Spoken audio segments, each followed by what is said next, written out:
నువ్వు నాకు కావాలి. 3 రోజులు ఉపవాసం ఉన్నది. ఎన్ని రోజులది? 3 రోజులు ఉపవాసం అండి. దేవుని దగ్గర కొట్లాడింది. రెండవది జ్ఞానం ఉపయోగించింది. నా భోజనానికి రమ్మన్నది. జ్ఞానం చాలా అవసరం. జ్ఞానం లేకుండా ఏం పని చేయదు. మరి వచ్చిన మధ్య జ్ఞానం ఉపయోగించింది.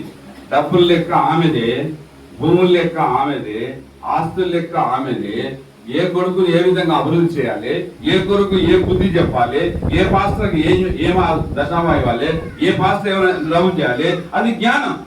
తన సహనం ఓపికతో కుటుంబాన్ని కాపాడుకున్నది. అందుకని ఇక్కడ చూస్తున్నాము, ఎస్తేరు కూడా జ్ఞానం ఉపయోగించింది, సహనంతో భోజనం చేసి ఇశ్రాయేలు యూదులందరినీ రక్షించింది. ఆమేన్. మీరు కూడా మీ జనాంగ విషయంలో ఆలోచన కలిగి ఉన్నారో ఆలోచన చేయండి. ఈరోజు వజ్రమ్మతో సువార్త అందింపబడుతుంది. సొంత బంధువులకు, ఒకరికైనా, ఇద్దరికైనా, పాస్టర్కైనా, ఎవరికైనా సువార్తను ప్రకటింపబడుతుంది. చివరిగా ఒక మాట చెప్పి నేను ముగిస్తాను. దావీదుకు బుద్ధి చెప్పిన ఒక స్త్రీ ఉన్నది. ఎవరో తెలుసా? దావీదుకే బుద్ధి చెప్పింది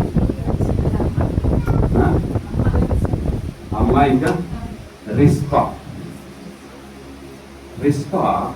2 కొడుకులను ఉరి వేశారు. ఆయనతో ఇంకా 5 2 కొడుకుల శవాల దగ్గర ఆమె 6 నెలలు ఎండాకాలం అంతా శవాల దగ్గరనే ఉన్నది. శవాల దగ్గరన్నది శవాల దగ్గరనే ఉన్నది.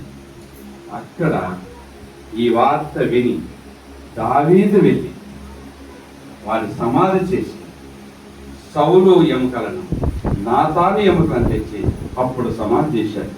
తెలిసిన రాజు అయిన తర్వాత మామ సమాధి చేయలేదు, స్నేహితుడైన యోనాతాను సమాధి చేయలేదు. ఎప్పుడైతే ఈమె ఉపవాసం నుండి ప్రార్థన చేయడం రిస్పా, వెంటనే దావీదు వెళ్ళి ఆ 7 సమాధి చేశాడు. తర్వాత సౌలు, తర్వాత యోనాతాను సమాధి కూడా చేసినారు. మీకు కావాలంటే మీరు చూసుకోండి.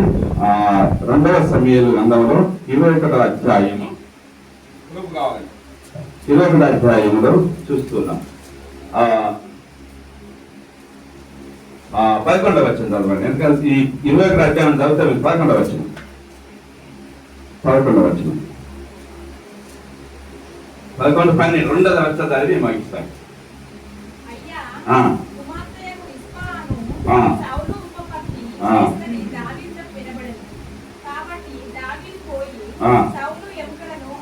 సౌలు